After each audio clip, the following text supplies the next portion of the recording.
स्वागत आहे. आपल्यासोबत महाराष्ट्र केसरी पहलवान सिकंदर शेख आहेत आणि ज्या स्पर्धेमध्ये ज्या मैदानामध्ये सिकंदर शेख आहे त्या स्पर्धेला वेगळीच क्रेज ग्लॅमर येतंय कारण की वैयक्तिक चाहता वर्ग पहलवान सिकंदर शेखचा खूप मोठा आहे. पहलवान स्वागत आहे. महाराष्ट्र नमस्कार. केसरीची तर तारीख समजलीच असेल. हो हो. कशी तयारी चालू आहे? तशी तयारी तर चांगली चालू आहे. खेळाचा 100% प्रयत्न करूया. तर महाराष्ट्र केसरी 18 मार्च ते 22 मार्च या दरम्यान मार्च वाघोली या या ठिकाणी होत आहे.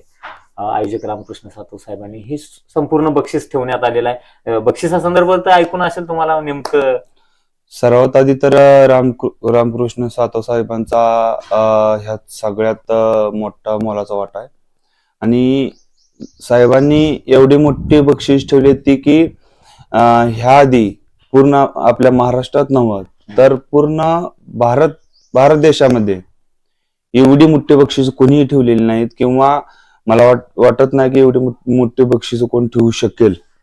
तर एवढी मोठी बक्षीस आहेत आणि खरोखर पहलवानांना सगळ्याच पहलवानांना जी महाराष्ट्र केसरीच्या रेसमध्ये खेळणार आहेत हे सर्व एक पहलवानांना एक मोठं प्रोत्साहन भेटतंय आणि एक मोठी ह्या कुस्तीला एक चांगले दिवस आलेत. कुठेतरी आज ह्याच्या 5-7 वर्षात का नाही एक चांगले दिवस आलेत. तर मला तर असं वाटतं की सगळ्या पहलवानांनी 18 ते 22 ह्या दरम्यान होणाऱ्या महाराष्ट्र केसरी स्पर्धेत खेळून सगळ्यांनी आपापलं जे काय कष्ट आहे ते महाराष्ट्र केसरी स्पर्धेत दाखवावं आणि आपण सर्वजण मी सगळ्यांना शुभेच्छा करतो की आपण सर्वांनीही गाडीचे मानकरीचे आहात.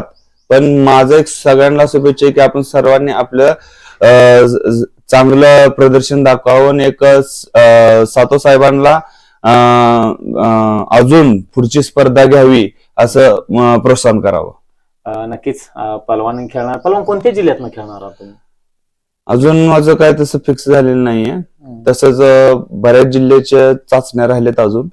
वाईल्ड कार्ड वगैरे तो पण असेल यावर्षी का असं काय? ते काय मी अजून संदीप आप्पांना विचारलं नाही फोन करून.